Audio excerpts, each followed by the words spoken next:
change the context of what I said. Mimi sijasema Kenya itakuwa na fujo. Mimi nimesema, nikisikiza wa Kenya vile wanasema wewe William Ruto usijaribu kuiba uchaguzi. Na nimeuliza IBC, please be patriotic, msiweke hii nchi kwa shida. Because history has shown when there is a contested election, there can be violence. And it has happened. And we must refer to history. That's why I said, we saw what happened in 2007. So please, IBC, make sure you don't create a situation where we can have a recurrence of what happened in 2007. Because if it happens this time the way people are talking, it can be worse. Na mimi, it is my civic duty as a leader to caution the country. Siku tumeleta finance bill 2024, mimi nienda kwa rais nikamwambia, hii finance bill usisukume. Wakenya wataki, watakataa na wataleta shida. Akasukuma, nikaenda kwa cabinet. Na iko kwa minute. Kwa cabinet yote watu 22 na rais, mimi ndio nilipinga. Na nikasema iweke kwa minute. Nikasema hii kitu italeta fujo Kenya. Hii watoto wanaitwa Gen Z hawatakubali. Na ilifanyika. There was violence, there was unrest, there were chaos. I had cautioned the president and the cabinet. So what we are saying is, we have a civic duty as leaders. If we see a situation that can cause unrest in the country, we must say so. That does not mean that we are advocating for anybody to fight anybody. We are saying we have seen it before. It can happen again. What they are unhappy about, na ndio wanashida wakinipigia kelele, hawataki tukubushe watu mambo ya Kiambaa ile kanisani. Tulikusamehea lakini hatuwezi sahau. Ulichoma watoto wetu ndani ya kanisa. We'll keep on reminding you. I know that is why you are unhappy. Na tulikuwa karibu tusahau until ulituma watu pale Kasarani, pale Mweki PCA Church, ndani ya kanisa, vijana wakuje kutuua sisi ndani ya kanisa. Tukalinganisha hiyo na ile ya Kiambaa. So rais na watu yako, kama unataka tuachane kuzungumza mambo ya Kiambaa, wacha kutuma wahuni makanisani na kwa mazishi kulete fujo. We forgave, but we did not forget. So the things you are doing now make us remember more vividly what you did in Kiambaa Church. Na tunakuambia, tunajua. Nimeona huyu Mr. Esa na huyu waziri wa usalama wakiandika, hatutakubali violence in Kenya. How can you say, Mr. Esa, you cannot accept violence in Kenya? The government, as we speak today, is perpetrating violence. Pale 31st of December, Nyeri, Kabiroini showground, yule kiongozi wa ile kundi ambaye ilihangaisha watu hapa Murang'a, si mnamjua? Alisimama hadharani akasema, mimi nafanya kazi na deputy president na ndiye amenisimamia na hii kikundi changu, na tuko na polisi hapa na tutaendelea na kazi yetu bila kusumbuliwa. So wewe Mr. Esa, you are working with the leader of a criminal gang. Na huyo jamaa tangu siku hiyo ndio amekuwa akitatiza mikutano yetu. Ndio alituma watu Limuru kupitia orders yako, akitaka kuua sisi pale Limuru mwezi ya 11. Wa leo hiyo watu hawajashikwa kwa sababu ni watu yako. Pale Mweki, rais mwenyewe ndiye alipiga simu, toa polisi ndio hii watu wavamiwe. Mpaka wa leo uchunguzi umefanywa, rais amesema hiyo watu wasipelekwe kotini kwa sababu ni watu wake.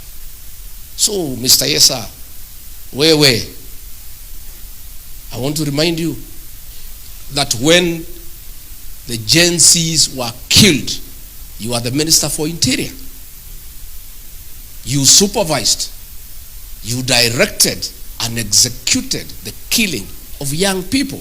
You have Gen Z blood in your hands. So when you say that there cannot be violence in this country, you are speaking from both ends of your mouth. Because wewe mwenyewe ndio ulifanya hiyo. Na hiyo huwezi toroka. You can never run away from killing of the Gen Zs under your watch. Na instead of being punished, you are promoted. So mimi niseme, tunataka serikali, huyu waziri Murkomen, can you order wale watu walitupiga Limuru wakamatwe wapelekwe kotini? Can you give instructions wale watu walituumiza Mweki ndani ya kanisa wapelekwe kotini? Can you say huyo leader of the criminal gang alivamia Reverend Dorcas pale Kamukoji ground na wahuni wake wakamfukuza na kuketi kiti ya mhubiri, hawajashikwa? And then you are here telling us that the government cannot allow political violence.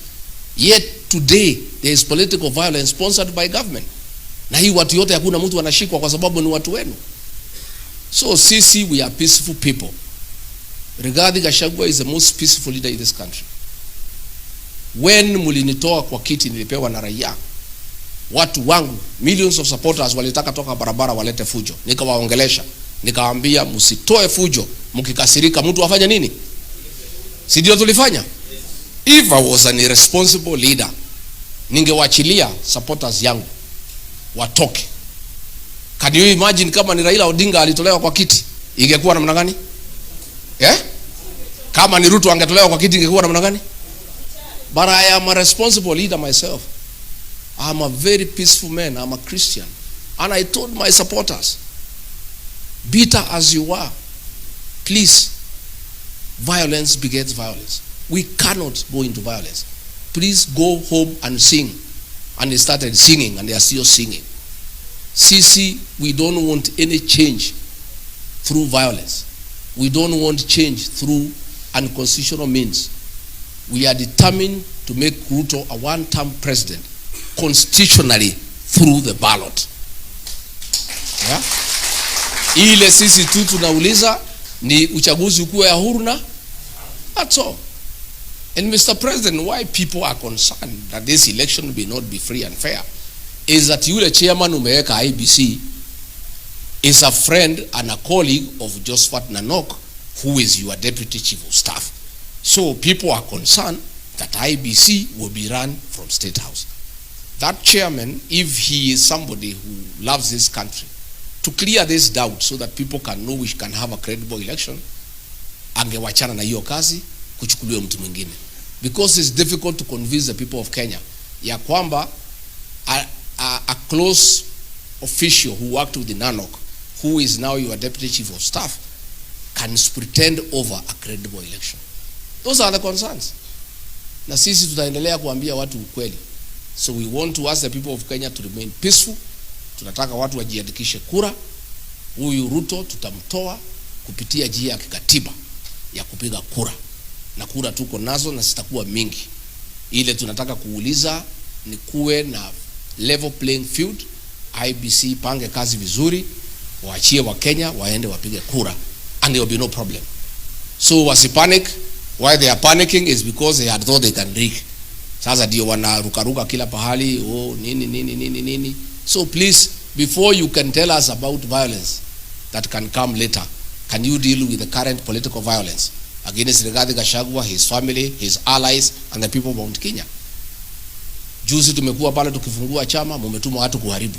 Mpaka wa leo hakuna mtu ameshikwa. And then huyu waziri anakimbia kusema ati watu walikuwa wamekuja kudai pesa. Sisi na DCP hatupeani pesa. Sisi hatuna pesa, hakuna pesa tumeiba ya kupeana. Rais ndio anapeana pesa kwa mikutano. Na nyinyi watu wetu tafadhali, hii maharagwe inaletwa hapa hivi. Kwani hamna maharagwe kwa mashamba yenu? Unajua huyu Ruto ametudharau sana kama jamii. Sisi ni watu ya kuletewa maharagwe. Si tupewe fertilizer tupane maharagwe yetu. Si ndio? Omudu ere mirebosho yake. Yes. Weda ruskoko wade. Weda shiaka temania wade. Katiguo. Mudu hade boshwere yawe kate. Todo no rare hora dororio ne iri kurahe yoke kate. Kulege ure yaga ukaibada. Katiguo. You know, sisi tumekosewa heshima kama jamii. Ati gitaroge agatagete gitwikete nigo gitumiro gya kwagira andu giteo na kumanyarara. Ati mboco cia rutwo kura ikarutwo ikareherwo atimia guku atimari. Ati ciringi 500 igacario ikareherwo anake manywe njohi. Kai tutagirehe mbeca cia kahua.